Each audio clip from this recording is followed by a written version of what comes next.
అధికారం లేదు, president of ఇండియాకి లేదు. మనకు ఉద్యోగం ఇవ్వడానికి ముందుగానే సర్టిఫికేట్స్ వెరిఫై చేశారు, క్వాలిఫికేషన్ చెక్ చేశారు, టెట్ పెట్టారు, డిఎస్సి పెట్టారు, ఇంటర్వ్యూలు చేశారు, చేసిన తర్వాత సెలెక్ట్ చేశారు. మరి ఎక్కడ లోపం? సమాజంలోనా, తల్లిదండ్రుల్లోనా, ఉపాధ్యాయుల్లోనా? ప్రతి ఒక్కరికి కూడా ప్రాథమిక విద్య సరిగా జరగడం లేదు, ప్రాథమిక స్థాయిలో సరిగా విద్య బోధించడం లేదు. అంటే triangle method, teacher, student, content. Teacher సరిగా లేడు, దానికి మనం ఏకీభవించాం. సరిగా లేడు అనే రైట్ ఎవరికి లేదు. స్టూడెంట్ సరిగా లేడు, స్టూడెంట్ సరిగా లేరు అనేటువంటి దాన్ని ఏ పేరెంట్స్, ఏ సొసైటీ, ఏ సమాజం కూడా ఒప్పుకోదు. ఇంకా కంటెంట్ పరంగా వస్తే 1750 నుంచి బెంజమిన్ ఎస్ బ్లూమ్స్, గ్యాగ్నెస్ 9 ప్రిన్సిపల్స్, ఇవన్నీ కూడా ఎవాల్యుయేషన్ మెథడ్లో మనం ఇంట్రడ్యూస్ చేసి objective oriented, specification oriented evaluation సిస్టమ్ని ఇంట్రడ్యూస్ చేస్తున్నాం. సో భారతదేశంలో ఉన్నటువంటి విద్యా వ్యవస్థలో ప్రతి ఒక్క ఎవాల్యుయేషన్ మెథడ్ వాల్యూ ఉంది కాబట్టి ప్రపంచ దేశాలన్నీ కూడా భారతదేశంలో ఉన్నటువంటి విద్యార్థులను గ్రాప్ చేసుకుంటున్నారు. ముఖ్యంగా ఆంధ్రప్రదేశ్కు ఒక ప్రత్యేకత ఉంది. ఏపీలో ఇంటెలిజెన్స్ అంతా కూడా మైగ్రేట్ అయ్యి వేరే రాష్ట్రాలకు, వేరే దేశాలకు పోతున్నారు. ఇక్కడ రెండు రకాలైనటువంటి అంశాలు. సామాజికంగా మనం చూసుకున్నట్లయితే భారతదేశంలో ఇంటెలిజెన్స్ ఎక్కువ ఉన్నా ఆంధ్ర రాష్ట్రంలో చదివినటువంటి విద్యార్థులకు ఒక మంచి ఇంటెలిజెన్సీ ఉంది అనేటువంటిది జగమెరిగిన సత్యం. మరి ఇంత ఇంటెలిజెన్స్ అయితే తయారవుతున్నారు, ప్రాథమిక స్థాయిలో విద్యా విధానం సరిగా లేదు. ఎక్కడ ఈ గ్యాప్ ఏర్పడింది? అనాలిసిస్లో లోపమా, మన ఆలోచన విధానంలో లోపమా, ఎక్కడ ఏం జరుగుతోంది అనేటువంటిది ఒక్కసారి మనం సెల్ఫ్ ఎవాల్యుయేషన్ చేసుకుందాం. గతంలో ప్రభుత్వ పాఠశాలల్లో గణనీయంగా విద్యార్థుల సంఖ్య తగ్గిపోతుంది కాబట్టి రేషనలైజేషన్ చేశారు. మీరు సర్వీస్లో చేరినప్పుడు చూసింటారు ఓబీబీ, ఆపరేషన్ బ్లాక్ బోర్డ్. అంటే ఏమి? కనీసం పాఠశాలలో బ్లాక్ బోర్డ్ లేని స్థితులు ఉన్నాయి, చాక్ పీస్ కూడా లేదు. బ్లాక్ బోర్డు, చాక్ పీస్ ఇస్తే చదువు చెప్పొచ్చు అనేటువంటి ఒక శ్రీకారం చుట్టినటువంటి ప్రభుత్వము ఈరోజు నాడు నేడు అనేటువంటి కార్యక్రమాలు చూసినట్లయితే ఏ కార్పొరేట్ స్థాయి పాఠశాలలకు తగ్గకుండా అంతకు మించి ఎక్కువ ఫెసిలిటీస్తో కూడా మనం పాఠశాలలను కూడా నిర్మించుకున్నాం. మరి క్వాలిటీ ప్రభుత్వ టీచర్లు బాగా చెప్తారా, ప్రైవేట్ స్కూల్ టీచర్లు బాగా చెప్తారా? 100% గవర్నమెంట్ టీచర్స్ బ్రహ్మాండంగా చెప్తారు. మరి ఎందుకు కాన్ఫిడెన్స్ లేదు? మరి పేరెంట్స్లో, పిల్లల్లో ఎందుకు కాన్ఫిడెన్స్ లేదు? పిల్లల్లో మన మీద ఎందుకు నమ్మకం లేదు? సో మన మనుగడ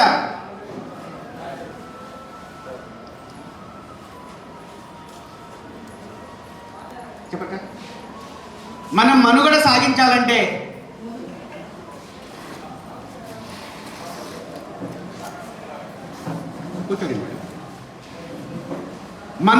సాగించాలంటే ప్రస్తుతం సమాజంలో జరుగుతున్నటువంటి మార్పులకు అనుగుణంగా మనం అప్డేట్ కావాలి. ఏ రోజైతే మనం అప్డేట్ కామో ఆ రోజు అవుట్డేట్ అయిపోతాం. అవుట్డేట్ అయినటువంటి వాళ్ళని ఎవరు వాడరు. సిస్టమ్ని అప్డేట్ చేసుకున్నట్టు, మన దగ్గర ఉన్నటువంటి సెల్ ఫోన్ను అప్డేట్ చేసుకున్నట్టుగా ప్రతి టీచర్ కూడా అప్డేట్ కావాల్సినటువంటి ఆవశ్యకత ఎంతైనా ఉంది. గత కరోనా మనకు 2 సంవత్సరాల నుంచి ఎక్సలెంట్ పాఠాలు నేర్పించింది. మనం డిజాస్టర్లో కూడా మంచిని వెతుక్కుంటున్నాం. ఏమా మంచి? ప్రతి టీచర్ టెక్నికల్గా స్ట్రాంగ్ అయ్యాడు. యూట్యూబ్లో లెసన్స్ని అప్లోడ్ చేసే స్థాయికి వచ్చాడు. చాలామంది టీచర్లు వాళ్ళ సెల్ ఫోన్ని వాడి వాళ్ళే చెప్పేటువంటి పాఠాలను రికార్డు చేసి వాట్సాప్లో పిల్లలకి పంపించి, పిల్లలకు మళ్ళీ పాఠాలు విన్నారా లేదా, ఎంతమంది లైకులు కొట్టారు, ఎంతమంది డిస్లైకులు కొట్టారు, ఎంతమంది తంబులు పెట్టారు, డౌన్లు పెట్టారు. అంటే ఈ టెక్నాలజీని వాడేదానికి కరోనా మనకు మంచి టయాన్ని ఇచ్చింది అంట నేను. అంటే మనం ఏం చేస్తున్నాం? నెగిటివ్లో కూడా పాజిటివ్ని వెతుకుతున్నాం.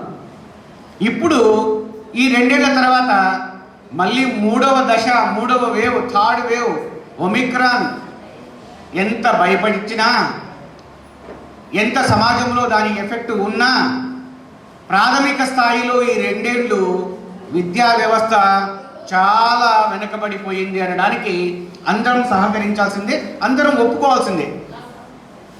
మరి ఈ 2 ఏళ్ల గ్యాప్ను మనం ఫిలప్ చేయాలంటే ఏం చేయాలి?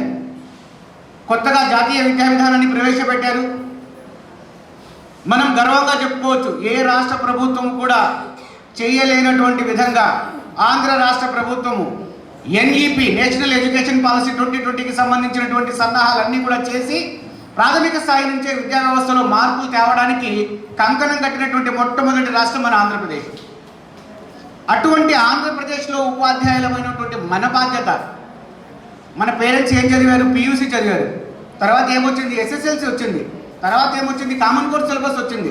తర్వాత ఎస్ఎస్సి వచ్చింది. ఇప్పుడు ఏమొస్తుంది? 7th క్లాస్ పబ్లిక్ ఎగ్జామినేషన్స్ తీసేశారు. 10th క్లాస్కి 7 పేపర్స్ వచ్చాయి, 11 పేపర్స్ లేవు. అంటే సమాజానికి అవసరమైనటువంటి అవసరాలకు అనుగుణంగా విద్యా విధానంలో మార్పులు రావాలి, మార్పులు తేవాలి. దానికి మనం నాంది పలకాలి. అది మన బాధ్యత. సో ఈరోజు జరిగేటువంటి కార్యక్రమం ఉదయం నుంచి సాయంకాలం దాకా ఆర్పీలు, బ్లెండెడ్ లెర్నింగ్ మెథడ్లో ఆన్లైన్, ఆఫ్లైన్ డిస్కషన్, యాక్టివిటీస్ ఇవన్నీ కూడా చూస్తే ఒకరోజు ట్రైనింగ్ నేర్చుకొని వదిలేసి వెళ్ళిపోయేటువంటి యాక్టివిటీ కాదు. అది ఫస్ట్ మీ మైండ్లో ఫిక్స్ చేసుకోండి. 100 days ఈ సినిమా 100 days ఆడాలి. తర్వాత మన తర్వాత లేదా?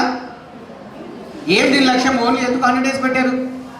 100 days వరకు జరిగేటువంటి యాక్టివిటీస్ని మనం కనుక మానిటర్ చేస్తే అలవాటైపోతుంది. So it is a continuous program. 100 days వరకు మానిటర్ చేస్తారు అంతే. ఇది కంటిన్యూగా చెప్పకూడదని కాదు. ఒక 100 days వరకు మనం మానిటర్ చేసి 100 daysలో ఏం చేసాము అని ఫీడ్బ్యాక్ తీసుకొని దీంట్లో మార్పులు చేసి మళ్ళీ ఇంప్లిమెంట్ చేయడానికి ఇది ఒక పైలట్ స్టడీ లాగా తీసుకొని ఇంప్లిమెంట్ చేస్తున్నారు. మనం పాఠశాలకు వెళ్ళిన తర్వాత ప్రాథమిక స్థాయిలో విద్యా విధానం మారింది ఇప్పుడు. అయితే నేను ఇంకో చిన్నది ఏమంటున్నానంటే, ఎంత తొందరగా ప్రీ ప్రైమరీ సెక్షన్ని ప్రైమరీలోకి మెర్జీ చేసి ప్రైమరీ సెక్షన్ని హై స్కూల్లోకి మెర్జీ చేశారో అంతే ఫాస్ట్గా 9th 10th కూడా +1 +2లోకి కలిపేస్తే హై స్కూళ్ళలో టీచర్లకి బర్డెన్ ఫ్రీ అవుతుంది. ఇప్పుడు ఈ ట్రాన్సిషన్ పీరియడ్ కాబట్టి కొంచెం మనము భరించక తప్పదు. వచ్చినటువంటి చిన్నపిల్లల్ని మనం స్వాగతించాం హై స్కూళ్ళలో. చాలామంది పిల్లలకి స్వాగతం పలికేటప్పుడు హై స్కూల్ పిల్లలు, టీచర్లు, పేరెంట్స్ అందరూ కలిపి స్వాగతం పలికారు. స్వాగతం పలికిన తర్వాత ఏజ్ గ్యాప్ ఎక్కువ ఉంది. 10th క్లాస్ స్టూడెంట్కి, ప్రైమరీ సెక్షన్ స్టూడెంట్కి. టీచర్లు ఒకటే టీచర్ ఒక స్కూల్కు సంవత్సర కాలం ఒక టీచరు లేదా 2 టీచర్లను చూసినటువంటి స్టూడెంట్స్ ఈరోజు హై స్కూల్లోకి చేరిన తర్వాత 20 మంది 30 మంది టీచర్లను చూస్తున్నారు. 100 మంది వాళ్ళకంటే పెద్దగా ఉన్నటువంటి పిల్లల్ని చూస్తున్నారు. వాళ్ళలో ఒక రకమైనటువంటి ఫోబియా, ఒక రకమైనటువంటి భయం ఉంది. ఆ భయాన్ని ఫస్ట్ మనం పోగొట్టాలి. ప్రాథమిక స్థాయిలో పిల్లల్ని దగ్గర తీయడం వేరు, హై స్కూల్లో టీచ్ చేయడం అనేటువంటిది వేరు. ఈరోజు మీకు ఇక్కడ కార్యక్రమం మొదలుపెట్టి ప్రాథమిక స్థాయిలో భాషకు సంబంధించి న్యూమరికల్ స్కిల్స్కి సంబంధించినటువంటి మాత్రమే ఎందుకు మొదలు పెట్టమన్నారు? కనీసం మనం ఇంతకుముందు చదువుకునే అసలు ఈరోజు ట్రైనింగ్ ఇంత కంటెంట్ చెప్పారు కదా. నా గత 23 సంవత్సరాల అనుభవంలో ఇంత లెంతీ కంటెంట్ 1 dayలో కంప్లీట్ చేసిన ట్రైనింగ్ ప్రోగ్రామ్ ఏది లేదు. ఎందుకు లేదంటే ఇదే ట్రైనింగ్ని ఎట్లా జరిపేవాళ్ళు? Day 1 ప్లానింగ్ అని, Day 2 గ్రూప్ యాక్టివిటీస్ అని, Day 3 ఫీల్డ్ విజిట్ అని, Day 4 కన్సల్టేషన్ అని, Day 5 న్యూ స్ట్రాటజీ అని, Day 6 సింథసైజ్ అని, Day 7 ఒక వాల్యుటరీ ఫంక్షన్ పెట్టి ఘనంగా 7 రోజులు శిక్షణ ఇచ్చేవాళ్ళు. అంత ఉంది కంటెంట్ ఈరోజు మీకు చెప్పింది. అప్పుడు చెప్పినట్టువి లాంగ్వేజ్కి సంబంధించి 4 అంశాలు, LRSW. దాన్ని ఇప్పుడు బైఫర్గేట్ చేసి 9 అంశాలుగా చేశారు. అంటే మనకు తెలియనివా? టీచర్గా ప్రతి ఒక్కరికి తెలిసిన అంశమే. ప్రస్తుతం సమాజంలో ఒక కొత్త విధానం వచ్చింది. లర్నింగ్, టీచింగ్ అనేటువంటివి లేవు. బోధన అనేటువంటిది పిల్లలకు మనం చెప్తున్నాం. ముందు నుంచి కూడా విద్యా విధానం మన 2 పదాలు విని విని విని మన మైండ్కి ఎక్కేసాయి. టీచర్ అంటే టీచ్ చేయాలి, స్టూడెంట్ అంటే లర్నింగ్ చేయాలి, ఎంత నేర్చుకున్నాడు అనేటువంటిది అసెస్మెంట్, టెస్టింగ్ చేయాలి అని. ప్రపంచం ఇప్పుడు లర్నింగ్, టీచింగ్ మీద లేదు. Learning is a continuous process. Teaching అనేటువంటిది మోడ్ మార్చుకునింది. టీచర్ అనేటువంటి వాడికి టీచింగ్ అనేటువంటి స్కిల్స్ని పక్కన పెడితే ప్రపంచం మొత్తం ఒక కొత్త పదాన్ని ఇంట్రడ్యూస్ చేసింది. That is called design thinking. Design thinking అంటే మీ ఆలోచన విధానంలో మార్పు వస్తూ ఎదుటివాడి ఆలోచన విధానంలో మార్పు తీసుకొని రావడమే డిజైన్ థింకింగ్. సో ప్రపంచం మొత్తం దీని వెనకాల పరిగెడుతుంది. ఇప్పుడు ఎవరు కూడా చిన్నపిల్లలు కాదు, పెద్దవాళ్ళు కాదు, ఎవరు కూడా మీరు చెప్తే వినే స్థితిలో లేరు. మీరు ఇన్స్ట్రక్షన్స్ ఇచ్చి ఆచరించే పరిస్థితుల్లో లేరు, ఉన్నారా? జనరల్గా మాట్లాడుకుందాం. ఎవరైనా పిల్లవాడు టీచర్ చెప్పిన ఇన్స్ట్రక్షన్స్ తూచా తప్పకుండా, నేను ఒకరిద్దరు ఎక్సెప్షనల్ కేసు కాదు, మెజారిటీ చెప్తున్నాను, ఆ 45 మినిట్స్ క్లాసు, ఆ 4 అవర్స్ క్లాసు, ఆ 5 అవర్స్ స్కూల్ అవర్స్లో మీరు ఇచ్చే ఇన్స్ట్రక్షన్స్ 100% మీరు ఏమేమి చెప్తారా వినాలా అని ఎవరైనా ఉన్నారా? Nobody. మన ఇంట్లోనే లేరు, ఏంది నువ్వు చెప్పేది అంటారు, అవునా కదా? సో టీచింగ్ అనేది ఫోర్స్ఫుల్గా ఉండకూడదు. It should be a friendly manner. Friendly manner అంటే స్టూడెంట్ నెత్తికెక్కుతాడు. ఇప్పటికే మనం ఏదైనా చెప్పామనుకోండి, ఏం సార్ నువ్వు భలే చెప్పినావు సార్, నువ్వే గంట లేటుగా వస్తావు మనసులో అన్నా అనుకుంటాడు. బయట సమాజంలో ఇటువంటి యాక్టివిటీస్ ద్వారా మనలో రెస్పెక్ట్ అనేది తగ్గుతుంది. బట్ ఇప్పుడు రాష్ట్ర ప్రభుత్వం చేపట్టినటువంటి పుస్తకాలలో మార్పులైతేనేమి, మనం చేసేటువంటి ఈ కొత్త విధానాన్ని అయితేనేమి, బరువు అనకుండా మనం కొంచెం ఆలోచించి మన ఆలోచన విధానంలో కూడా కొంచెం మార్పు తెచ్చుకొని ఈ పద్ధతిని మనం అడాప్ట్ చేసుకుంటే రేపు మనకు మనుగడ ఉంటుంది. ఎందుకు ప్రతి ఒక్కరికి చెప్తున్నాను, ఇక్కడ బెస్ట్ టీచర్స్ ఉన్నారు, నాకంటే ఇంటలెక్చువల్స్ ఉన్నారు, నాకంటే బాగా మాట్లాడే వాళ్ళు ఉన్నారు. మా ఫ్రెండ్ కీర్తి కుమార్ ఉన్నాడు, ఆయన మంచి స్పీకరు, చాలామంది ఉన్నారు, నాకంటే కూడా మిత్రులు ఉన్నారు, నాకు తెలిసిన వాళ్ళు కూడా ఉన్నారు. సో నేనేదో ఇక్కడికి వచ్చి చెప్తున్నానని కాదు, మీకు అవకాశం ఇస్తాను, మీరు కూడా వచ్చి మాట్లాడచ్చు. బట్ థింగ్ ఏమంటే మనం అందరము కలిసి ఆలోచించాల్సినటువంటి ఆవశ్యకత ఎక్కువ ఉంది. ఈ టైం మనకు మనం మెదడులో జరిగేటువంటి ఒక ఆలోచన విధానాన్ని మార్చుకోవాలి. డిజైన్ థింకింగ్ అంటే ఒక చిన్న ఎగ్జాంపుల్ చెప్తాను చూడండి. చాలామంది పిల్లలకి ఓపిక ఉందా? మీరు అబ్జర్వ్ చేశారా? ఓపిక అనేటువంటి పదం కానీ సహనము అనేటువంటి పదాన్ని, పిల్లల్లో సహనం ఉందా ఇప్పుడు? లేదు. ప్రతి ఒక్కడు బిగ్ బాస్ ఆడతాడు, స్కూల్ బిగ్ బాస్ వాడికి. సార్ వాడు ఆ మాట అన్నాడు, నేనంట నువ్వు వాడిని కొట్టినావే, నన్ను కొట్టవే, నన్ను కొడతావే, వాడిని కొట్టలేదే. వీడి కంప్లైంట్ తీర్చుకోవడానికి, చిన్నపిల్లలు మేనేజ్ చేయడానికి టైం అంతా కూడా సరిపోతుంది, అవునా కదా? సో అక్కడ బిగ్ బాస్ ఎవరో తెలియదు, మనం ఇక్కడ బిగ్ బాస్ మనమే. చాలామంది మన ఇంట్లో వాళ్ళు కూడా వినరండి. సటన్ ఏజ్ వచ్చిన తర్వాత ఇన్స్ట్రక్షన్స్ని ఫాలో కావాలా అనేటువంటి ఆలోచన విధానం వెళ్ళిపోయింది మనుషుల్లో, చాలామందిలో తగ్గిపోయింది. ఎవరెంతకు వాళ్ళు నేను గ్రేట్, నేను గొప్ప అనుకునేటువంటి విధానంలో పెరుగుతున్నాం మనం. మన ఆలోచన విధానంలో మనం టీచ్ చేస్తే వీళ్ళు ఎంత కష్టపడి రాసి ఇక్కడ చెప్పినా కూడా ఇందులో తెలియని ఏమీ లేవు. ఒక 5 నిమిషాలు కాన్సన్ట్రేట్ చేశారు మీరంతా కూడా, ఇవన్నీ నాకు వచ్చలే, వెరీ నెక్స్ట్ సెకండ్ మన మైండ్ దాని మీద కాన్సన్ట్రేట్ చేయదు. ఎందుకు? తెలియని కొత్త విషయం ఏం లేదు, తెలిసిన విషయాలే. ఎలా చెప్పాలి అనడానికి 4 ఇన్స్ట్రక్షన్స్ విన్నారనుకోండి, మన ఓన్ వేలో మనం ఇంప్లిమెంట్ చేస్తూ పోతాం. ఖచ్చితంగా మీ ఓన్ వేలోనే ఇంప్లిమెంట్ చేయండి. మూస అంటే ఒక స్ట్రక్చర్ లాగా ఇదే పద్ధతి ఫాలో కావాలని ఎక్కడ రూల్ లేదు, అది ఎవరు ఫాలో కావాల్సిన అవసరం లేదు. But AIIMS of the training, మన లక్ష్యం ఏమి? విద్యార్థులకు లాంగ్వేజ్ మీద కమాండ్ రావాలి, న్యూమరికల్ స్కిల్స్ రావాలి. ఈ రెండు మనం కానీ బోధించగలిగినామంటే ఈ ట్రైనింగ్ యొక్క ఫలితం కాదు, మనం చెప్పేటువంటి విధానంలో మనం ఆలోచన విధానం నుంచి వాళ్ళ జీవితాలను మార్చినటువంటి వాళ్ళం అవుతాం, అవునా కాదా? సో మనకి అవకాశం ఇచ్చారు. ఇప్పుడు ఇక్కడ నేర్చుకుని పోయిన తర్వాత మీరు 100 డేస్ వాళ్ళు ఏం చెప్తారు? సార్ గ్రూప్లో ఇన్స్ట్రక్షన్స్ పెట్టలేదే, ఈరోజు లాంగ్వేజ్లో ఏం యాక్టివిటీ ఇవ్వాలా సార్? ఒక ప్రాజెక్ట్ వరకు మీరు సజెస్ట్, గ్రూప్లో ప్రాజెక్ట్ వరకు వచ్చేంత వరకు మనం వెయిట్ చేయాల్సిన పరిస్థితిలో ఉన్నామా? లేము. బట్ ఏమంటే అది చేయకపోతే దాని మీద మళ్ళీ క్వశ్చన్ పేపర్ ఇస్తారేమో, దానికి మళ్ళీ ఏం అప్లోడ్ చేయాలో, ఏ గూగుల్ షీట్ ఇస్తారో, గూగుల్ షీట్లో ఏం యాక్టివిటీ మనం చేసినట్టు పెట్టాలి, ఈ భయం మనలో ఉంది. అలా కాకుండా మన ఆలోచన విధానంలో, మన డిజైన్ థింకింగ్లో మార్పు వచ్చి మనం నిజంగా కూడా ఇంప్లిమెంట్ చేయాలి, ఖచ్చితంగా పిల్లల్లో లాంగ్వేజ్కి న్యూమరికల్కి సంబంధించినటువంటి యాక్టివిటీస్ని చేయించాలి అని మనం స్ట్రాంగ్గా డిసైడ్ చేసుకుంటే ఈరోజు ట్రైనింగ్ కాదు, మనం ఇప్పుడు మారుతున్నటువంటి వ్యవస్థలో మనం కూడా మార్పును కోరినటువంటి వాళ్ళం అవుతాం. ఈ డిజైన్ థింకింగ్లో నేను మీకు ఒక్కటి చెప్పదలుచుకున్నాను. ప్రతి పాఠశాలలో పిల్లలు, తర్వాత దీనికంటే ముందు ఎగ్జామినేషన్ సిస్టమ్ గురించి చెప్పాలి. మనం ఎగ్జామ్స్ పెడుతున్నాం, FA1, SA1, క్వార్టర్లీ పెడుతున్నాము, హాఫర్లీ పెడుతున్నాము, స్లిప్పులు పెడుతున్నాము, రోజు అయిన తర్వాత మళ్ళీ SSCకి ఎగ్జామినేషన్స్ పెట్టి మార్కులు ఇస్తున్నాం. మార్కులతో ఎవరైనా సాటిస్ఫై అవుతున్నారా? పేరెంట్ ఏమైనా సాటిస్ఫై అవుతున్నాడా? మా వారికి 10 GPA రాలేదు సార్, 9.9 వచ్చింది, అది ఒకటి సార్ తప్పు చెప్పినాడు సార్, వాని మీద వేసుకోడు. పిల్లవాని గురించి అసెస్మెంట్ ఉండదు. ఆ 9.9 మార్కులు వచ్చిన తర్వాత 0.01 మార్కులు తప్పు కూడా టీచర్ బాధ్యుడు అంటున్నాడు ఒక పేరెంట్. సో మన కాలంలో మనం రిజల్ట్ చూసుకుంటే ఫస్ట్ క్లాస్లో ఉంటే చాలా అనుకునేవాళ్ళం. అంటే ఏమి 60% మార్క్స్ వస్తే మనం పెద్ద ఇంటెలిజెంట్ అని ఫీల్ అయ్యేవాళ్ళం అప్పుడు. ఇప్పుడు స్టూడెంట్ సాటిస్ఫై కావట్లేదు. బెస్ట్ ఎగ్జాంపుల్ చెప్తానండి. నీట్ ఎగ్జామినేషన్ మీకు అందరికీ తెలిసే ఉంటుంది. నేషనల్ లెవెల్లో పెడతారు. 720కి 720 మార్కులు వచ్చాయి. ఒకటి కాదు, ముగ్గురికి నలుగురికి వస్తున్నాయి లాస్ట్ 2-3 ఇయర్స్ నుంచి.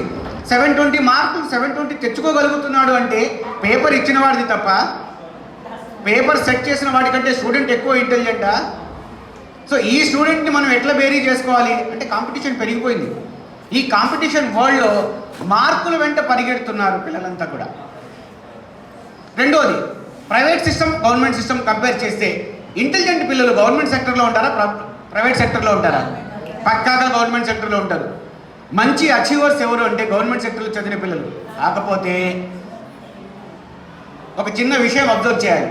మరి పాఠశాలల్లో గవర్నమెంట్ స్కూల్లో పిల్లల్ని చేయించకపోవడానికి కారణాలు సవాళ్ళకి ఉండొచ్చు. ఇంగ్లీష్ మీడియం ఇంట్రడ్యూస్ చేసిన తర్వాత ఆ గ్యాప్ని ఫిలప్ చేస్తే గత సంవత్సరానికి ఈ సంవత్సరానికి 6,36,000 మంది పిల్లలు ప్రైవేట్ స్కూల్స్ నుంచి మైగ్రేట్ అయ్యి మన రాష్ట్రంలో ప్రభుత్వ పాఠశాలలో చేరారు. ఈ సంవత్సరం 6 లక్షల మంది పిల్లల్ని అడిషనల్గా తేగలిగాం. అది మన అచీవ్మెంటా కాదా? Government achievement. Government is nothing but మనమే. సో గవర్నమెంట్ తీసుకున్నటువంటి విధి విధానాల వల్ల ప్రైవేట్ స్కూల్స్ నుంచి గవర్నమెంట్ స్కూల్స్కి పిల్లలు వచ్చారు. అయితే గత నెలలో నవంబర్ డిసెంబర్ మంత్లో, జూన్లో అడ్మిషన్స్ 6,36,000 పెరిగితే లాస్ట్ 2 మంత్స్లో 60,000 మంది పిల్లలు మళ్ళీ రిటర్న్ బ్యాక్ ప్రైవేట్ స్కూల్కి వెళ్ళిపోయారు. ఎక్కడుంది సమస్య? ప్రభుత్వ విధానాలతో బళ్ళు ప్రైవేట్ స్కూల్ని తలదన్నేటట్టుగా ఇన్ఫ్రాస్ట్రక్చర్ డెవలప్ చేసింది. ఇన్ఫ్రాస్ట్రక్చర్ని చూసి ప్రైవేట్ స్కూల్ నుంచి గవర్నమెంట్ స్కూల్స్కి పిల్లలు వస్తున్నారు. వచ్చిన తర్వాత వాళ్ళని మనం ఆపుకోగలుగుతున్నామా? ఎందుకు ఆపుకోలేకపోతున్నాం? ఒక్కసారి మన అందరి బాధ్యత కాదా? ఆ పోయిన 60,000 మంది పిల్లలు మనలో లోపాలని గుర్తించి మీరు ఇక్కడ చేతగాని వాళ్ళు అని చెప్పి స్పెసిఫిక్గా డైరెక్ట్గా అనలేదనుకోండి, అన్నట్టా కాదా? 60,000 మంది పిల్లలు గవర్నమెంట్ స్కూల్కి వచ్చి మళ్ళీ తిరిగి ప్రైవేట్ స్కూల్కి వెళ్ళిపోయారంటే రెండే కారణాలు.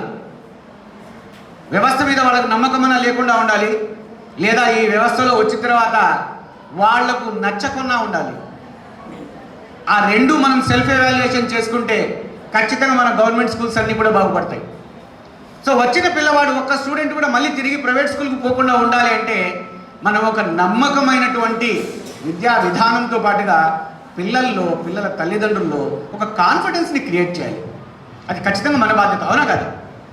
సో ఆ కాన్ఫిడెన్స్ క్రియేట్ చేయాలంటే మనం ఏం చేయాలి? నేను ఈ ఎగ్జామినేషన్ సిస్టమ్కి అగేన్స్ట్ అండి. పరీక్ష పెడతారు, మార్కులు రాస్తారు, మార్కులు వేస్తారు. ఈ మార్కులు వెంట పిల్లల్ని పరిగెత్తించడంలో, సిలబస్ కంప్లీట్ చేయడంలో తప్పితే డిజైన్ థింకింగ్ మీద ఆలోచించండి. వ్యవస్థలో మార్పు వస్తుంది, పిల్లల్లో మార్పు వస్తుంది, తల్లిదండ్రుల్లో కూడా మార్పు వస్తుంది. మీరు ఏ రోజైనా కూడా ఒక్కొక్క పిల్లవాని గురించి ఒక 20 మినిట్స్ 10 to 15 మినిట్స్ అందరి క్లాసుల్లో గ్రూప్గా మాట్లాడకుండా ఒక్క స్టూడెంట్ని ఇండివిజువల్గా ఏ రోజైనా మాట్లాడారా? ట్రై చేయండి. మాట్లాడింటే నిజంగా కూడా వాడికి మీ మీద అఫెక్షన్ పెరుగుతుంది, వాడికి మీ మీద ఫెయిత్ పెరుగుతుంది.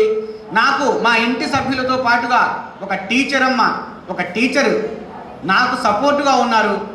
నా జీవితంలో జరిగే సమస్యలు కాదు, నేను ఇంకా అభివృద్ధి చెందాలంటే నాకు తోడుగా నిలబడతారనేటువంటి ఒక మానసిక కాన్ఫిడెన్స్ని క్రియేట్ చేయండి. దాని రిజల్ట్ చూడండి. మీరు చదువు ఎప్పుడైనా చదువుతాడు. లర్నింగ్ టీచింగ్ అనేటువంటిది కంటిన్యూస్ ప్రాసెస్. స్కూల్కి రెగ్యులర్గా పోయే టీచర్ ఎవరు ఖాళీకి కూర్చోరు. మనకున్నటువంటి ఈ కొన్ని పరిస్థితుల ప్రభావం వల్ల ఎక్కువ మంది పిల్లల్ని మేనేజ్ చేయడానికి సగం టైం అయిపోతుంది మనకు. మిడ్ డే మీల్స్ మేనేజ్ చేయాలి, ఫోటోలు తీయాలి, గుడ్లు తీయాలి, చెక్కిలు తీయాలి, ఫోటోలు అప్లోడ్ చేయాలి, తర్వాత అటెండెన్స్ ఒకటి అప్లోడ్ చేయాలి. సో ఈ అడ్మినిస్ట్రేటివ్ ప్రాబ్లమ్స్ వల్ల మనం ఎక్కువ టైం అందులో స్పెండ్ చేసి పిల్లలతో ఎక్కువగా టైం గడపలేకపోతున్నాము. అది ఎవరైనా ఒప్పుకోవాల్సిందే. మనమందరం కూడా ఫైట్ చేస్తున్నాము. తొందరలో దానికి కూడా ఏదైనా ఒక పరిష్కారం దొరుకుతుంది.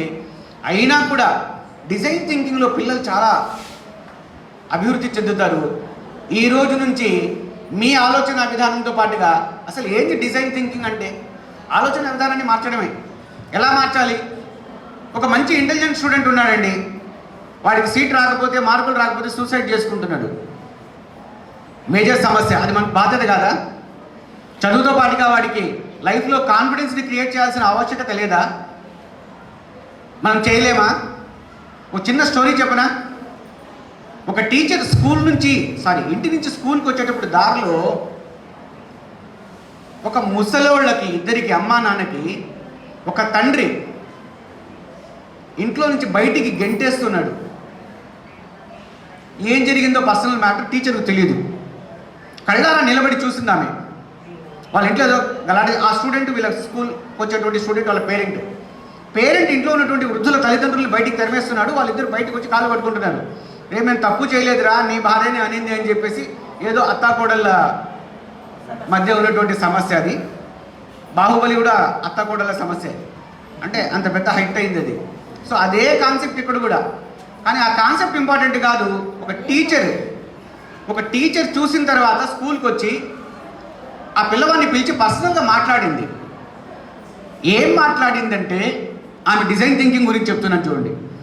ఈరోజు మధ్యాహ్నము నేను నీకు ఒక క్యారెక్టర్ ఇస్తున్నాను, నువ్వు స్టేజీ మీద ఈ రోల్ ప్లే చేయాలి. ఏమా రోల్ అంటే, వెలివేసినటువంటి తల్లిదండ్రులను వెలివేసినటువంటి మనవళ్ళు మనవరాళ్ళు అవ్వ తాతలతో ఏ విధంగా మెలగాలి. వాళ్ళ నాన్న చెడ్డోడని చెప్పలేదు, వాళ్ళ అమ్మ చెడ్డది అని చెప్పలేదు, ఇంట్లో వెలివేసినటువంటి వాళ్ళ అవ్వ తాత వాళ్ళ గురించి క్యారెక్టర్ చెప్పలేదు. ఒక క్యారెక్టర్ ఇచ్చింది ఐడియల్గా, నీకు ఏం బుద్ధి పుడితే అది మాట్లాడు అని. ఇంకొక 4 స్టూడెంట్స్ని పిలిచి వీటికి సపోర్ట్గా ఒక క్యారెక్టర్స్ డిజైన్ చేసి, ఒక తల్లిదండ్రుల్లో తల్లిని తండ్రిని కొట్టి తగిలేసి బయటికి తరిమేసేటువంటి ఒక సీన్ క్రియేట్ చేసి, వారికి అండగా నిలబడేటువంటి మనవడిగా నువ్వు ఏం చేస్తావు, వాళ్ళ అవ్వతాతల గురించి కాకుండా ఒక క్యారెక్టర్ ఇచ్చింది ఆమె. ఆ అబ్బాయి రోల్ ప్లే చేయాలి సాయంకాలం. చిన్న మార్పు వాటిలో తేవడానికే. కానీ ఆ టీచర్ చేసినటువంటి రిజల్ట్ ఎంతవరకు పోయింది తెలుసా? ఈ క్యారెక్టర్ ఎప్పుడైతే వాడు వెయ్యాలని ఇంటికి పోయి వాళ్ళ అమ్మా నాన్నతో డిస్కస్ చేశాడు, నాకు ఈరోజు ఈ క్యారెక్టర్ ఇచ్చారు అని, వాళ్ళ అమ్మా నాన్న వాళ్ళ అవ్వ తాతల గురించి చెప్పినప్పుడు వీడి మనసులో కలిగినటువంటి ఆలోచన విధానంలో మార్పు. ఎవరి తప్పు, ఎవరి రాంగు, ఎవరి రైట్ మనం జడ్జి చేయలేము. కానీ ఆ పిల్లవాడిని మనసులో ఏం వేయగలిగారు టీచరు? పెద్దవాళ్ళని గౌరవించాలి, పెద్దవాళ్ళని రెస్పెక్ట్ చేయాలి, వారికి మనం అండగా నిలబడాలి, రేపొద్దున మనకు కూడా ఇదే గతి పడుతుంది అనేటువంటిది మెసేజ్ టీచ్ చేయలేదే, పాఠం చెప్పలేదే, యాక్టివిటీ ఇవ్వలేదే, ఒక చిన్న రోల్ ప్లే చేయించింది ఆ టీచర్. ఇటువంటివి చాలా ఉన్నాయి. డిజైన్ థింకింగ్ గురించి నేను ఎందుకు చెప్తున్నానంటే, మనం రెగ్యులర్గా మూసుకూర్చున్నట్టుగా ఏదో స్టెప్స్, ఆ స్టెప్స్, హెర్బల్ స్టెప్స్, తర్వాత ఈ Benjamin S Bloom's taxonomy, specifications, objectives, academic standards, ఇవన్నీ చెప్తూ మన ఆలోచన కూడా విద్యార్థుల్లో ఆలోచనను రేకెత్తించడానికి మనం ఏం యాక్టివిటీస్ చేయాలి. ఇంకొక యాక్టివిటీ చెప్పనా? పిల్లల్లో సహనము అనేటువంటిది పెరగాలి. సహనం అంటే ఓపిక పెరగాలి. ఓపిక అంటే మనం డిఫైన్ చేయాలి. అరే వీడికి ఓర్చుకునే కెపాసిటీ, బేరింగ్ కెపాసిటీ ఎంత ఉంది, నేను తిడితే పడి ఉండే కెపాసిటీ ఎంత ఉంది, నేను అరిస్తే పడే కెపాసిటీ ఎంత ఉంది, వాడికి నేను అనగదొక్కితే ఎంతవరకు అనగదొక్కబడతాడు, ఎంత ఫాస్ట్గా లేస్తాడు. అంటే ఇవన్నీ కూడా టీచర్కి ఆలోచన విధానంలో మార్పు వస్తే పిల్లలతో చేయించడం చాలా ఈజీ. ఒక చిన్న ఎగ్జాంపుల్ చెప్తాను చూడండి. ఒక 4 పిల్లల్ని రన్నింగ్ రేస్ పెట్టారు. రన్నింగ్ రేస్లో ఫస్ట్ వచ్చినటువంటి పిల్లవాడు, అందరు స్టూడెంట్స్ మిగతా వాళ్ళంతా చూస్తుంటారా? ఖచ్చితంగా చూస్తారు. రన్నింగ్ రేస్లో ఫస్ట్ వచ్చినని పక్కన పీకి, సెకండ్ వచ్చినని నేను ఫస్ట్గా అనౌన్స్ చేసిన. రేరే వాడు కాదు ఫస్ట్ వచ్చింది, వీడు ఫస్ట్ వచ్చింది అని అనౌన్స్ చేశారు. పక్కన ఉండే వాడు ఏమంటాడు? సార్ మీ క్యాస్ట్ అనే, మీ వాడనే అనడా? అంటాడా అనడా? ఆ మాట అన్నప్పుడు ఫస్ట్ వచ్చినటువంటి పిల్లవాని ఫీలింగ్ ఒక్కసారి అబ్జర్వ్ చేయండి. ఏం సార్ నేను ఫస్ట్ వస్తే వాడిని అనౌన్స్ చేస్తున్నారు, నేనే సార్ ఫస్ట్ వచ్చింది అని వాడు ఒక 10-15 నిమిషాలు పోరాడతాడు. పోరాడినియండి, మనం కావాలని చేస్తున్నాం, అది మనకు తెలుసు. 2వ నిమిషం నేను ఎంత చెప్పినా నువ్వు వాడికే ఫేవర్ లేదు సార్ అని అది పుస్తకాలు తీసుకొని ఇంటికి పోతాడు. పోయేటప్పుడు పిలిపించండి. సో వాడి బేరింగ్ కెపాసిటీ అక్కడికి అయిపోయింది. మిగతా పిల్లలందరినీ కూర్చోబెట్టేసి ఫస్ట్ ఎవర్రా నేను వీడిని అనౌన్స్ చేస్తున్నాను, ఎవరు ఫస్ట్ చెప్పండి అని నేను గద్దిచ్చినా కూడా పిల్లలు సైలెంట్గా ఉండి వాడి పక్క చూస్తారు. చూస్తారా చూడరా? ఖచ్చితంగా వాడి పక్క చూస్తారు. ఏం తమాషలు పడుతున్నారా? నేను వీడిని అనౌన్స్ చేస్తున్నాను ఫస్ట్, కానీ వీడే ఫస్ట్, వాడు ఫస్ట్ వచ్చినా నేను వాడికి ఫస్ట్ ఇవ్వను అంటే నా క్యారెక్టర్ని అసాసినేట్ చేసుకుంటున్నా, పిల్లల్లో నేను చెడ్డ అనిపించుకుంటున్నా. నో ప్రాబ్లం, ఒక్క సెకండ్ డ్రామా. నెక్స్ట్ సెకండ్ వచ్చిన పిల్లల్ని అడుగుతున్నా, రే నీకు ఫస్ట్ ప్రైజ్ ఇస్తున్నా, నువ్వు ఎట్లా ఫీల్ అవుతున్నావురా అని. లేదు సార్, వాడే ఫస్ట్ వచ్చినాడు. మీరు ఎంత సపోర్ట్ చేసినా మీరు పోయినాక వీళ్ళంతా నన్ను కొడతారు సార్, వాడే సార్ ఫస్ట్ అంటాడా అనడా? ఖచ్చితంగా అంటాడు. అంటే కల్మషం లేదు పిల్లల్లో. ఒక రియాలిటీని తట్టుకొని మనం ఏదైనా రాంగ్ చేస్తే ఎదురు తిరిగే తత్వాన్ని నేర్పించాలి. ఆ పిల్లవాడు రిక్వెస్ట్ చేసుకున్నాడు. నేను లాస్ట్లో ఏమంటానంటే, నువ్వు ఫస్ట్ వచ్చినావని చెప్పేసి నేను రాలేదు అని చెప్తే నువ్వు ఎందుకు నా మీద ఎదురు తిరగలేదు? మీరు కొడతారని భయం సార్. అడగమంటున్నా, కొట్లాడమనడం లేదు. సరే వీళ్ళిద్దరిలో ఎవరు ఫస్ట్ ఎవరు సెకండ్ మీరే డిసైడ్ చేయండి అంటే మళ్ళీ మనం ఫస్ట్ వచ్చిన వాడికే ఫస్ట్ అనౌన్స్ చేస్తాం. సో ఈ చిన్న యాక్టివిటీ ద్వారా పిల్లల్లో మనం డిగ్రేడ్ కాము, వాళ్ళను డిగ్రేడ్ చేయము. చిన్న చిన్న సహనాన్ని మనం పెంచేటువంటి యాక్టివిటీస్ని డిజైన్ చేసుకున్నారంటే పిల్లల సహనం పెరుగుతుంది, వాళ్ళని ఎదిరించి ప్రశ్నించే గుణం వస్తుంది. ఎవరైతే తప్పు జరిగితే ఎదిరించి ప్రశ్నించగలుగుతాడో వాడు సూసైడ్ చేసుకోడు, ఖచ్చితంగా సూసైడ్ చేసుకోడు. వాడికి జరిగిన అన్యాయాన్ని వాడు ఎప్పుడైతే ప్రస్ఫుటంగా బయటికి చెప్పగలుగుతాడో, వాడు పక్కనోడితో మాట్లాడగలుగుతాడో వాడు ఖచ్చితంగా సూసైడ్ చేసుకోడు. వాడికి రియలైజేషన్ సెకండ్ వానికి ఏమొస్తుంది, నాకు కెపాసిటీ లేదు కాబట్టి నేను సెకండ్ వచ్చాను సార్, బట్ నెక్స్ట్ టైం గ్యారంటీకి ఫస్ట్ వస్తాను. సో మనం సెకండ్ వాడిని కూడా డెవలప్ చేస్తున్నాం, వాడిలో కూడా ఒక ఆలోచన విధానాన్ని రేకెత్తిస్తున్నాం. ఫస్ట్ వచ్చిన తర్వాత సెకండ్ సాటిస్ఫై కావద్దు, ఫస్ట్కి రావడానికి ట్రై చేయమంటున్నాం. అంటే ఈ విధమైనటువంటి చిన్న చిన్న యాక్టివిటీస్లో కూడా వాళ్ళ ఆలోచన విధానంలో మార్పులు తీసుకొని రావడాన్ని డిజైన్ థింకింగ్ అంటున్నాం. చాలా ఉన్నాయి, ఇటువంటి చెప్పుకుంటూ పోతే చాలా నెంబర్ ఆఫ్ యాక్టివిటీస్ ఉన్నాయి. లెర్నింగ్కి సంబంధించి, లాంగ్వేజ్కి సంబంధించినటువంటి యాక్టివిటీస్ ఇప్పుడు 9 చెప్పారు కదా. ప్రాజెక్ట్ వర్క్ అంటున్నాం. ప్రాజెక్ట్ వర్క్ అనగానే ఎవరో ప్రాజెక్ట్ ఇవ్వాలనా, లేదా మూస కూర్చున్నట్టుగా కాంప్లెక్స్లో అందరూ ఈ యాక్టివిటీ చేస్తే, ఈ ప్రాజెక్ట్ చేస్తే ఈ ప్రాజెక్ట్ వల్ల విద్యార్థికి ఈ లాంగ్వేజ్ స్కిల్స్ వస్తాయని స్టాండర్డా? అలా కాదు. ఇన్నోవేటివ్గా ఆలోచించండి. మీరు ఏది డిజైన్ చేస్తారో ఆ యాక్టివిటీని పిల్లల చేత చేయించడానికి ట్రై చేయండి. ఎగ్జామినేషన్ సిస్టమ్స్కి స్వస్తి పలకండి. మార్కులు పేరెంట్స్ చూపించుకోవడానికే. మీకు తెలియదా మీ దగ్గర ఉన్నటువంటి పిల్లవాడు ఎవరు ఇంటెలిజెంట్, ఎవరు యావరేజ్, ఎవరు బిలో యావరేజ్, వాడికి మళ్ళీ మీరు మార్కులు వేసి చెప్పాలనా? వాళ్ళ సాటిస్ఫాక్షన్ కాదు, సిస్టమ్ కోసం చేస్తున్నాం, పేరెంట్స్ కోసం చేస్తున్నాం. పేరెంట్స్ ఇంకా ఇంకా చాలామంది ఏం చేస్తున్నారంటే ఎవ్వరూ బాధపడకూడదని చెప్పేసి 25కి 22, 22.5, 22, 22.5, 21 అందరికీ parents satisfied, students satisfied, teacher satisfied. మా సార్ వచ్చినప్పటి నుంచి మార్కులు మా వానికి బ్రహ్మాండంగా వస్తున్నాయి. ఎక్కడి నుంచి వస్తున్నాయి? మనం వేస్తే వస్తున్నాయి. మార్కులు వేయడంలో మార్పు తేవద్దండి, వాడు మార్కులు సంపాదించుకోవడంలో కావాల్సినటువంటి తెలివిలో అది అభివృద్ధి పరచడానికి మనం ఏం చేయగలము అనేటువంటిది ఆలోచించండి. లాంగ్వేజ్కి సంబంధించినటువంటి యాక్టివిటీస్ ఏవైతే మీరు డిజైన్ చేస్తారో ప్రతిదీ లాంగ్వేజే, మాట్లాడే ప్రతి మాట భాషనే. బైలింగ్వేజ్లో వచ్చింది, ఇంగ్లీష్ మీడియం మనం టీచ్ చేయలేకుండాము అని చాలామందిలో ఫోబియా ఉంది.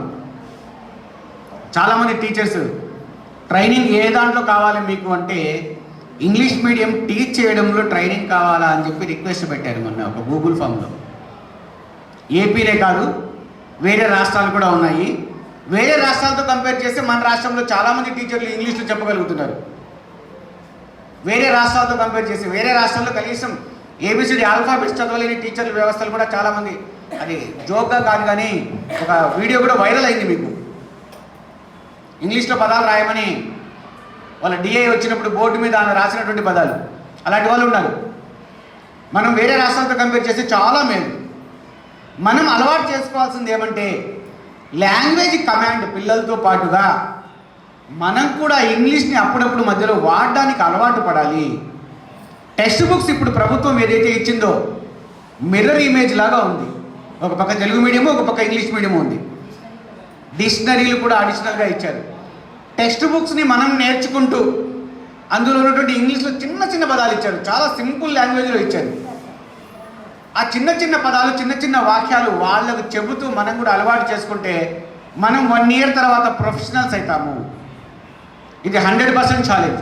మీరు ఒక్క ప్రాక్టీస్ చేయడం మొదలు పెట్టాలి. ఎవరు టీచ్ చేయాల్సిన అవసరం లేదు. కేంబ్రిడ్జ్ యూనివర్సిటీకి పోతే ఇంగ్లీష్ రాదు, అక్కడ ఉన్న వాళ్ళు ఇంగ్లీష్ మాట్లాడితే మనకి ఇంగ్లీష్ రాదు. ఖచ్చితంగా మనం నేర్చుకొని మనం మాట్లాడితేనే ఇంగ్లీష్ వస్తుంది.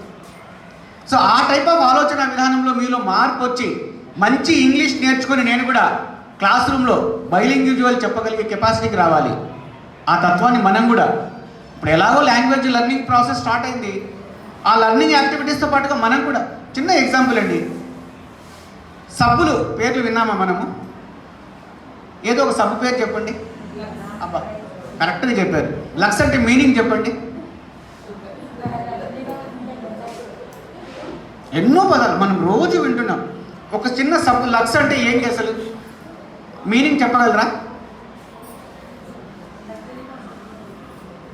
మళ్ళీ అడ్వర్టైజ్మెంట్ చూస్తాం, అన్నీ చూస్తాం. చిన్న జనరల్గా చెప్తున్నాను. అట్లా పదాలు మనం వెతుక్కుంటూ పోతే చాలా పదాలు మనకు తెలియని ఉన్నాయి అని చెప్పడం నా ఉద్దేశం. లక్స్ మీనింగ్ మీకు తెలియదు, నాకు తెలుసు అట్లని కాదు. చాలామంది తెలిసిన వాళ్ళు ఉన్నా కూడా సైలెంట్గా ఉంటారు. కొన్ని పదాలు ఏవైతే మనం ఇంట్రడ్యూస్ చేసుకుంటున్నామో నిత్య జీవితంలో మీరే ఆలోచిస్తూ పోండి. మీకు తెలిసిన పదాలకు ఎన్నింటికి మీకు మీనింగ్ తెలుసు. వేరే యాక్టివిటీ వద్దు, కొత్త పదాలు నేర్చుకోవద్దు. ఆల్రెడీ మీకు వచ్చిన పదాలకు మనకు తెలుగులో ఎన్నింటికి మీనింగ్ తెలుసు. ఒక్కసారి ట్రయల్ వేసి మొదలు పెట్టండి.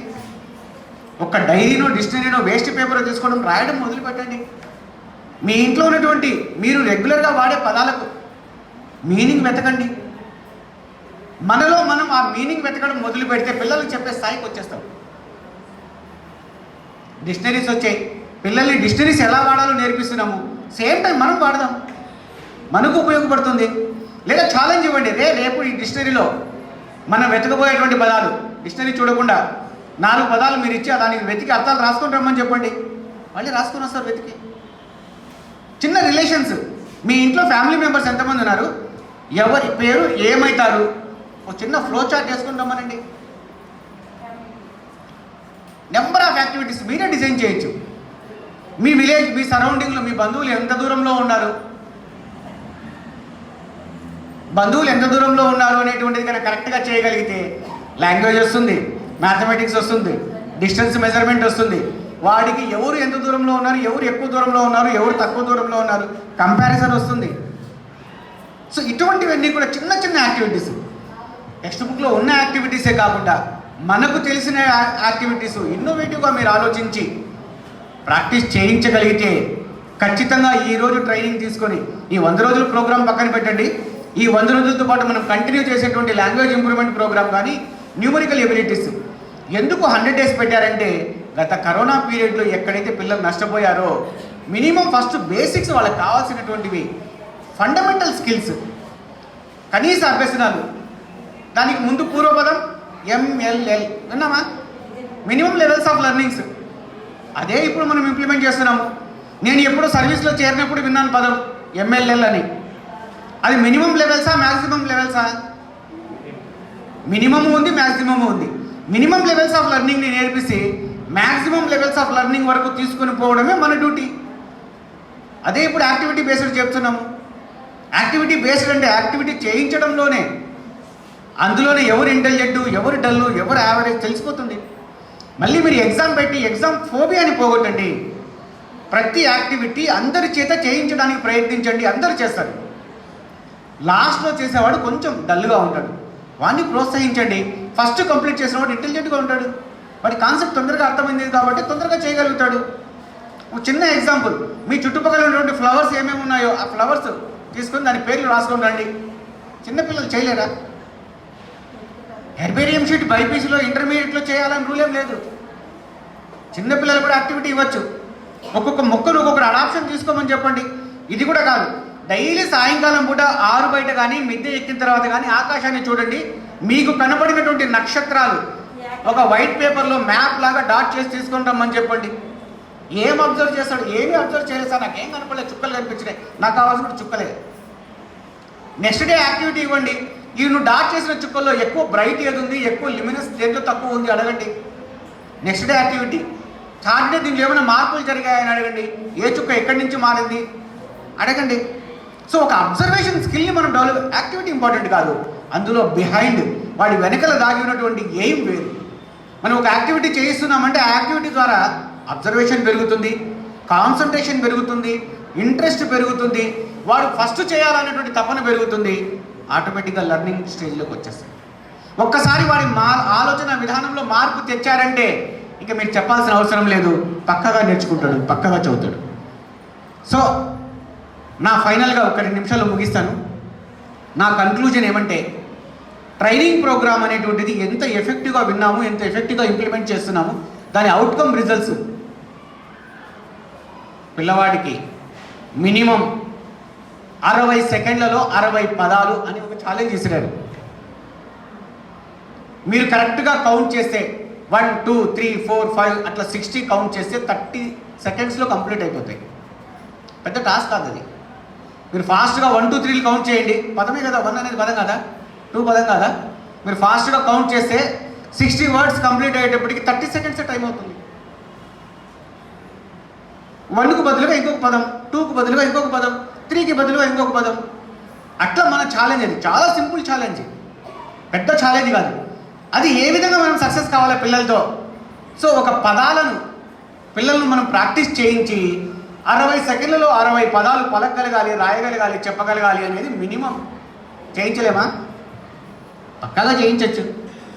టెక్స్ట్ బుక్లో ఉన్నటువంటి యాక్టివిటీ పక్కన పెట్టండి, వాడికి సపరేట్ ఒక నోట్బుక్ పెట్టించండి. వాడికి తెలిసిన పదాలు కాకుండా మీరు కొత్త పదాలను వాడికి ఇంట్రడ్యూస్ చేసి నేర్చుకోమని చెప్పండి.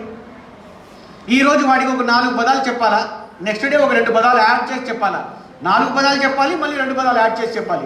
4 పదాలు రాయాలి, మళ్ళీ ఒక 2 కొత్త పదాలు యాడ్ చేసి రాయాలి. 100 డేస్లో ఎన్ని పదాలు నేర్పించవచ్చు మనం? ఎన్ నెంబర్ ఆఫ్ వర్డ్స్ నేర్పించవచ్చు. అయితే మనకు కావాల్సింది ఏమి? Reading, writing, speaking. ఈ మూడింట్లో కలిపి 60 సెకండ్లలో 60 పదాలు చదవగలగాలి. అదే మన ఛాలెంజ్ లాంగ్వేజ్లో.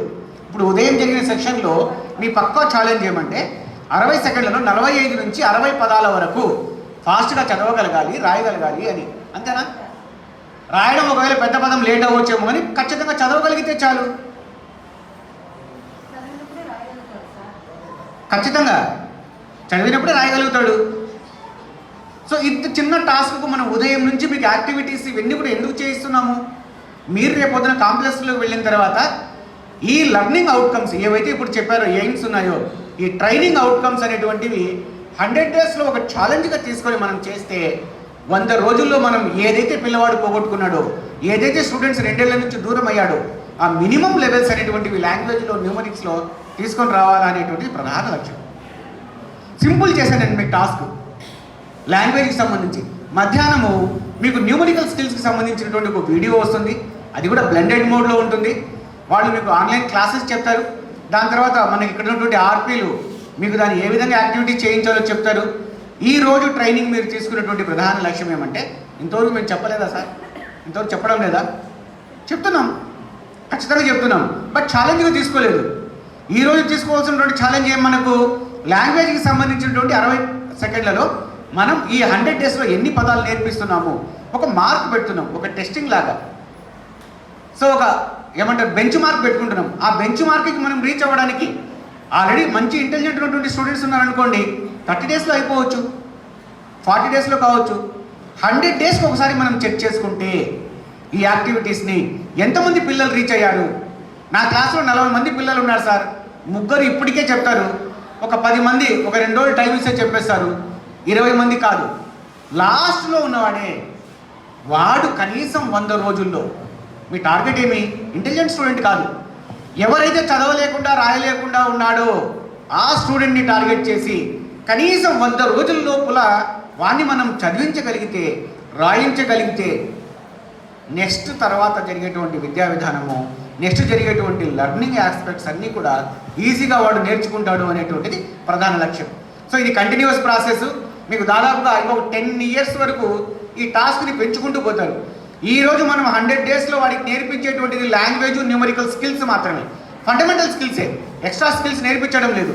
ఈ ఫండమెంటల్ స్కిల్స్ వచ్చిన తర్వాత వాటిలో ఖచ్చితంగా ఏమవుతుందంటే నేర్చుకోవాలనేటువంటి జీల్ పెరుగుతుంది, ఆలోచన విధానంలో మార్పు అనేటువంటిది ఖచ్చితంగా పెరుగుతుంది. సో ఈ అవకాశం ఇచ్చినటువంటి ఆర్పీలకు, మండల విద్యాశాఖ అధికారికి, తర్వాత ఇక్కడికి చేసినటువంటి టీచర్స్ అందరికీ కూడా పేరు పేరున ధన్యవాదాలు, కృతజ్ఞతలు తెలియజేసుకుంటున్నాను. మళ్ళీ మధ్యాహ్నం సెక్షన్ మీకు స్టార్ట్ అవుతుంది. Thank you one and all.